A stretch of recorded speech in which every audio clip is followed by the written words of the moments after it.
अस्सलामुअलैकुम जी। Welcome back to my YouTube channel. कैसे हैं आप सब? आई होप आप सब बिल्कुल ठीक ठाक होंगे, खैर खैरियत से होंगे।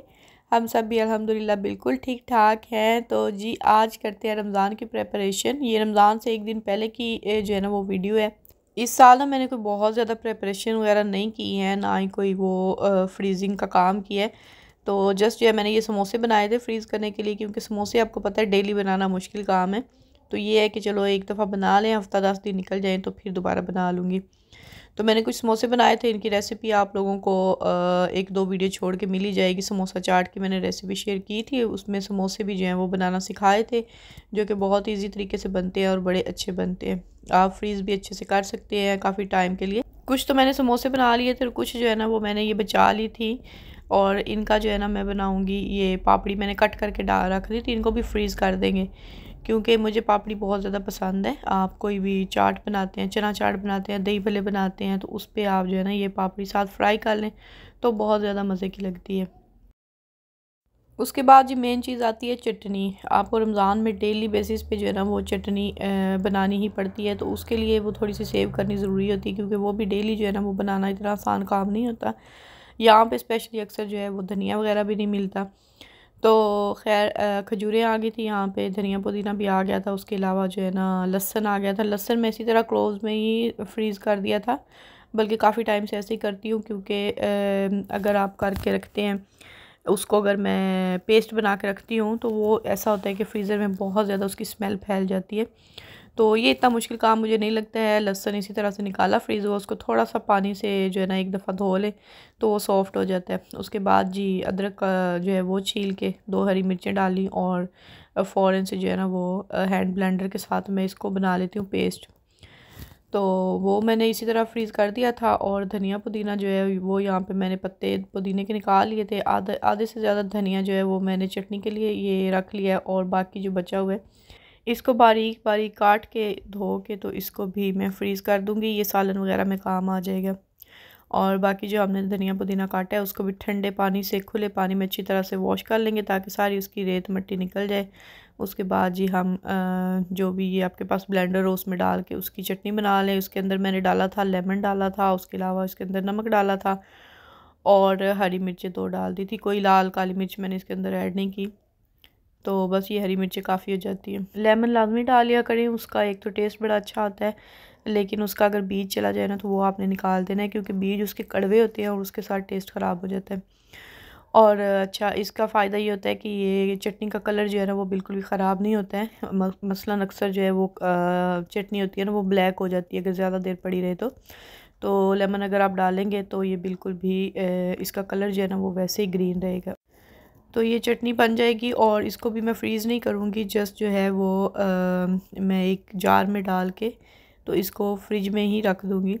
चटनी मेरे बच्चों को इतनी पसंद है ना कि ये सहरी में भी लाजमी कोई भी सालन हो, कोई भी चीज़ हो, साथ चटनी भी लेते हैं। और शाम को आपको पता ही है इफ्तार में फिर ये जो है वो लाजमी होती है। तो ये हम इस तरह से जार में डालेंगे और फ्रिज में रख देंगे, थोड़ी थोड़ी सी निकालेंगे और इसको दही वगैरह में मिक्स कर लेंगे, और जब ख़त्म हो जाएगी तो नई बना लेंगे। एक हफ़्ता जो है वो आराम से चल जाएगा इसके साथ।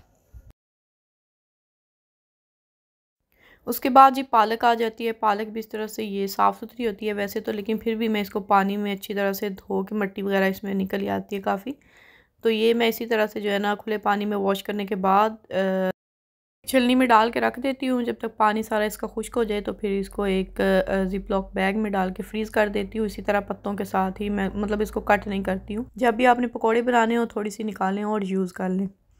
नेक्स्ट जो है ना ये वाला काम मेरा मतलब वो ज़रूरी होता है बहुत ज़्यादा, मुझे इससे सहूलत मिलती है। आप लोगों ने भी अगर ये नहीं किया हुआ ना तो लाजमी कर लीजिएगा।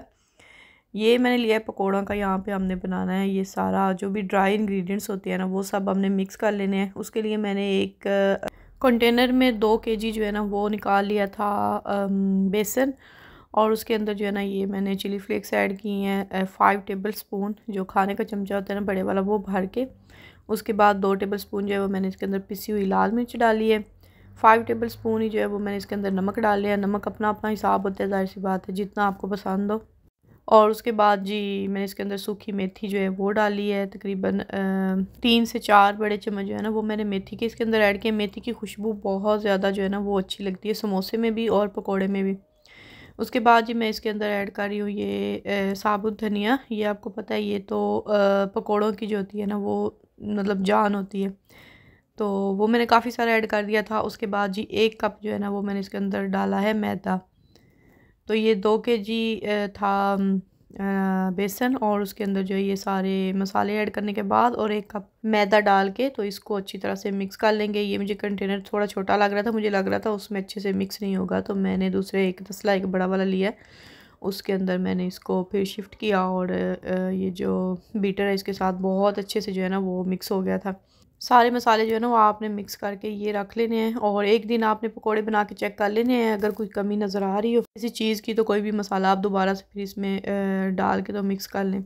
इसके साथ ना रमज़ान बहुत ज़्यादा इजी गुजरता है, क्योंकि आपको पता है पकोड़े जो है ना हम लोग जब भी बनाते हैं तो उसमें ये इतने सारे इंग्रेडिएंट्स जाते हैं, तो हम ढूंढ रहे होते हैं कोई नमक मिर्च हल्दी, या कुछ मेरे जैसे भी लोग होंगे जो कोई ना कोई चीज़ डालना भूल जाते हैं। लाइक अक्सर जो है हमें समझ नहीं आ रही थी कि हमने जल्दी में नमक डाला है या कोई चीज़ ऐसी डाली है या नहीं डाली, तो उससे बंदा बच जाता है। अगला काम है जी ये खजूरों को थोड़ा सा फिलिंग वगैरह करना। ये आप मतलब अपनी मर्ज़ी होती है, अगर किसी को पसंद हो तो वो कर ले। ये मुझे और अज़लान को काफ़ी ज़्यादा पसंद है, तो उसके लिए मैं इसमें से आधी खजूरें जो है ना वो इस तरह से बना लूँगी। उसके लिए हमने लिया है यहाँ पे अखरोट लिए थे और काजू लिए थे। उसके अलावा जी हमें एक चॉकलेट चाहिए, कोई भी प्लेन चॉकलेट जो होती है ना आपको जो पसंद हो वो आप ले लें। ब्लैक चॉकलेट भी ले सकते हैं, मेरे पास यही पड़ी हुई थी घर में तो मैंने ये वाली ले ली है। तो इसको जो हमने तोड़ के इस तरह से एक कोई भी आप छोटा सा बाउल ले लें, उसमें डालें। और बच्चे जो आस-पास है ना वो आधी चॉकलेट तो वैसे ही खा जाते हैं, तो ये मैंने साइड पे रखा है। उससे पहले जो है ना हमने खजूरें लेनी है और उनको इनको मैंने वॉश नहीं किया था, क्योंकि फिर लंबा काम हो जाना था, उनको ड्राई करने में काफ़ी टाइम जो है ना वो वेस्ट हो जाना था। तो अज़लान आ गया था मेरी हेल्प करने के लिए, इसको हमने जस्ट जो है ना वो पेपर से क्लीन कर लिया था। वैसे ये साफ़ सुथरी थी।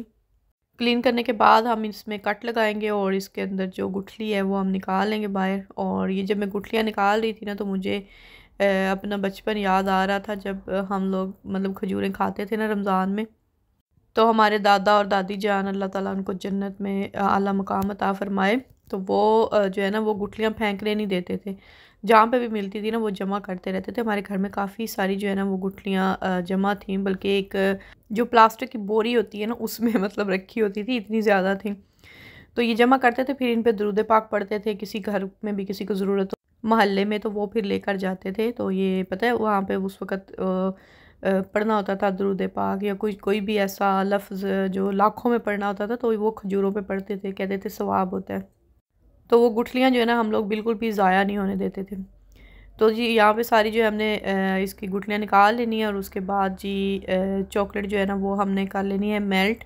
चॉकलेट पे मैंने 2 तजर्बे किए थे। पहले मैंने माइक्रोवेव पे की थी, मैंने सोचा था हो जाएगी, लेकिन वो मतलब बिल्कुल भी उसका जो है ना वो ख़राब ही हो गई थी, पता नहीं अजीब सा उसका वो टेक्सचर हो गया था। तो फिर मैंने वही किया जो इसका बेसिक तरीका होता है कि एक गर्म पानी का बॉल लें और उसके अंदर जो है ना ये वाला दूसरा जो बॉल है उसको रख के तो चॉकलेट जो है ना वो मेल्ट कर लें, तो इससे इसकी जो है ना अपनी असल शक्ल वो बिल्कुल भी ख़राब नहीं होती है। तो फिर जी आपने खजूर लेनी है और उसको आधा जो है ना आपने डिप कर लेना है। लेकिन मेरी जो पहली खजूर है ना वो आधी डिप नहीं हुई थी, पूरी अंदर गिर गई थी। तो फिर मुझे इसको रेस्क्यू करने के लिए टूथपिक जो है ना वो लाना पड़ा। तो इस तरह से आपने सारी भी कर सकते हैं, ये भी बहुत ज़्यादा मज़ेदार थी। वैसे सारी चॉकलेट लगा कर उसके ऊपर आप कोकोनट जो है ना वो पाउडर ले लें और उसकी कोटिंग कर लें। इसके अलावा आप बादाम बारीक पिसे हुए जो होते हैं उसकी कोटिंग कर सकते हैं, पिस्ते की कर सकते हैं। मेरे पास अभी जो है ना वो पिसी हुई बस यही कोकोनट थी, तो मैंने इसी की कोटिंग की और इसके अंदर मैंने फिलिंग की है। वो पता नहीं किधर चला गया क्लिप। इसके अंदर हमने जो है ना काजू और अखरोट दोनों डाले हैं, क्योंकि खजूरें काफ़ी बड़ी हैं माशाल्लाह, तो इसके अंदर जो है ना वो एक काफ़ी कम लग रहा था, तो दोनों चीज़ें हमने इसके अंदर डाली थी। और इसके अलावा हमने इसके अंदर अलग से भी मतलब सिर्फ काजू भी डाले थे। और ये सारी खजूरें बनाने में अज़लान ने मेरी बहुत हेल्प की थी उस दिन। सारी खजूरें जो है ना उन्होंने बटर पेपर पे रख दी थी, ताकि जो है ना वो चिपके नहीं बाद में। और जितनी हमने रेडी करनी थी वो हो गई थी। बाकी किचन क्लीन किया और ये रख देंगे थोड़ी देर के लिए, मतलब 1-2 घंटों में ये बिल्कुल सेट हो जाती हैं। फिर जी ये हमारी पहली जो है ना वो सहरी है, तो मैंने सोचा आप लोगों के साथ सहरी भी जो है ना वो फ़र्स्ट तो लाजमी शेयर करती हूँ, आगे पता नहीं होगी या नहीं होगी। तो सहरी के लिए मैं बनाऊँगी पराठे, और उससे पहले जो है ना वो मैंने साग को तड़का लगा लिया है। साग जो है ना वो मतलब सहरी में हम लोग बड़े शौक़ से खाते हैं, वरना कोई और सालन होना वो दिल नहीं करता, और ऑमलेट वगैरह भी जो डेली है ना वो नहीं खाने का दिल करता, चलो कभी कभार तो बंदा खा ले। लेकिन साग पता नहीं क्यों हमें जो है ना वो पसंद है। पिछला साल जो है ना हमने पाकिस्तान में रमज़ान जो गुजारा था, रोज़े रखे थे, तो वहाँ पे बहुत ज़्यादा मज़ा आता था क्योंकि फ़्रेश वहाँ पे साग जो है ना वो अवेलेबल था, और ऑलमोस्ट डेली ही हमने नाश्ते में, रमज़ान में भी और वैसे भी जितना टाइम रहे हैं ना, ज़्यादातर हमने नाश्ते में साग ही खाया था। तो जल्दी जल्दी में मैंने बस जो है ना वो लहसुन का ही इसको तड़का लगाया। इसमें किसी भी और चीज़ की जो है ना वो ज़रूरत नहीं होती, किसी नमक मिर्च की भी। तो बस जो है ना लहसुन का आप उसको फ्राई कर लें, मक्खन में कर लें या फिर मैं ऑलिव ऑयल में कर लेती हूँ। तो वो करके तो उसमें वो आपके पास जो भी टीन हो वो डालें, और उसको जो है ना वो आपने तकरीबन 8 से 10 मिनट जो है ना वो फ्राई करना होता है, तब उसका टेस्ट जो है ना वो फिर अच्छा बनता है। साग के साथ मैंने पराठे बना लिए थे, और चाय जो है ना वो जस्ट मैंने 1 कप बनाई थी अपने लिए, क्योंकि हस्बैंड ने तो खाना था योगर्ट, और मुझे भी योगर्ट पसंद है सहरी में, लेकिन ये है कि मैंने चाय लाजमी पीनी होती है, और दोनों चीज़ें एक साथ जो है ना वो आपको पता है कितना इतना टाइम नहीं होता कि बंदा जो है वो बारी बारी दोनों चीज़ें खा सके। आप लोग बताएं, आप लोग सहरी में मतलब क्या खाना पसंद करते हैं, या फिर सहरी करते भी हैं या नहीं? क्योंकि बहुत सारे लोग मैंने देखे हैं जो सहरी नहीं करते हैं, मतलब रात को ही वो सोने से पहले लेट अगर सोते हैं तो यही कुछ खा के सो जाते हैं कि अभी हमें जो है ना वो सहरी में नहीं उठना पड़ेगा, बस नमाज के लिए उठेंगे और बस। लेकिन जो है ना वो सहरी के लिए लाजमी उठना चाहिए, अच्छे से प्रॉपर सहरी जो है वो रेडी करनी चाहिए और फिर खानी चाहिए। यही रमज़ान की खूबसूरती है, आपको लाजमी एफ़र्ट करनी चाहिए, उठना चाहिए अपने लिए, अपने घर वालों के लिए, वरना फिर रमज़ान में और बाकी दिनों में तो कोई फ़र्क नहीं रह जाता है। अच्छा जी, आज था फर्स्ट रोज़ा, और मुझे ना रात को ही जो है वो अपनी फ्रेंड की तरफ से इनविटेशन मिल गया था लेट नाइट। उसने बोला था कि सुबह आपने इफ्तारी जो है ना वो हमारे घर करनी है।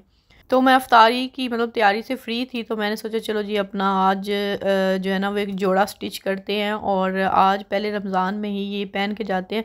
पता नहीं बस कभी कभी दिमाग में जो चीज़ आ जाए ना उसको मैं फ़ौरन से कर लेती हूँ।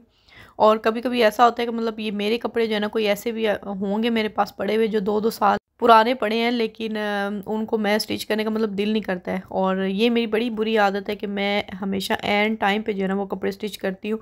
कोई भी मौका हो ना, अगर मुझे मतलब माइंड में आ जाए कि मैंने ये फ़लाँ सूट जी पहन के जाना है कहीं पे, तो फिर मैं उसी वक्त उसको लेके जो है ना वो स्टिच कर लेती हूँ। तो ये भी मैंने इसी तरह किया था, उसी दिन मैंने उसको कटिंग की थी, उसी दिन मैंने उसको स्टिच भी कर लिया, और फिर अभी हम लोग तैयारी कर रहे हैं जी इफ्तारी पे जाने की। और ये मैंने जो है ना वो रमज़ान गिफ्ट उसके लिए रेडी किया था, अपनी फ्रेंड के लिए भी जल्दी जल्दी में मैंने पैक किया था, मतलब कोई वो इतना टाइम ही नहीं मिला था जोड़ा सिलाई करने के चक्करों में। तो सारी चीज़ें जो है ना आपने देख ली हैं जो मैंने इसके अंदर ऐड की थी। एक बास्केट जो है ना ये मैंने चीनों से ली थी, इतनी ज़्यादा मुझे पसंद तो नहीं थी, लेकिन चलो ना होने से बेहतर है। जो बाम्बू की होती है ना वो वहाँ पे मिली नहीं थी, तो इसलिए फिर मुझे यही लानी पड़ी है। वैसे बाद में भी काम भी आ जाती है। और ये रहा मेरा एमरजेंसी में स्टिच किया हुआ ड्रेस, ये मैंने फर्शी शलवार बनाई थी। अभी जो है ना आप लोगों को पता ही है कितना इसका ट्रेंड चल रहा है, तो मेरे माइंड में भी था कि मैंने एक ड्रेस जो है ना वो तो लाजमी ये फर्शी शलवार के साथ स्टिच करना है। तो इसके साथ शॉर्ट कुर्तीज़ जो है ना वो ज़्यादातर चल रही है, लेकिन मैंने वो मीडियम में ही बनाई थी, मतलब 38 इंचज़ में, कोई बहुत ज़्यादा वो छोटी नहीं बनाई थी। और शलवार वैसे काफ़ी प्यारी, मुझे ये शुरू से ही पसंद है शलवार, लेकिन ये स्मार्ट लोगों पे ज़्यादा सूट करती है। थोड़ा हेल्दी बंदा होना तो वो और ही हेल्दी लगता है उसमें। एनीवे फिर हमारा अच्छा सा जो है वो सूट मुझे बड़ा पसंद आया था। मतलब इमरजेंसी में जब भी कोई मैं कपड़े सिलाई करती हूँ ना तो वो बड़े अच्छे स्टिच होते हैं।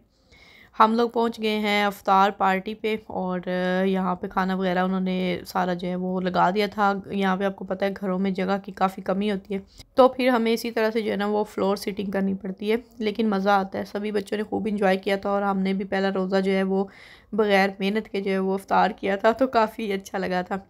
और ये उनके घर की लाइट्स वगैरह काफ़ी अच्छी थी यहाँ पे, तो मैंने सोचा दोबारा आपको जो है ना अपनी लुक दिखा दूँ। और रोज़ा हमने इफ़्तार किया, उसके बाद हमने मगरिब की नमाज़ अदा की, और उसके बाद जी हमने खाना जो है ना वो थोड़ा थोड़ा कर खाया था। काफ़ी ज़्यादा इन्होंने जो है वो किया हुआ था एहतमाम, इतनी सारी चीज़ें बनाई हुई थी, मज़े की थी सारी चीज़ें। पहले पहले रोज़े हो ना तो बंदा ये सारी चीज़ें खा भी लेता है, लेकिन आहिस्ता आहिस्ता जो है ना वो फिर बंदे का एक तो दिल भर जाता है, और दूसरा ये कि इतनी वो खाने की रहता नहीं है, तो कम हो जाता है। उधर से हम लोग वापस आए, फिर मैंने कहवा बनाया, वो हमने पिया। कहवा पीना लाजमी है, इस दफ़ा मैंने पक्का असूल बना लिया था कि मैंने चाय नहीं पीनी है, इफ्तार के बाद मैंने कहवा ही पीना है।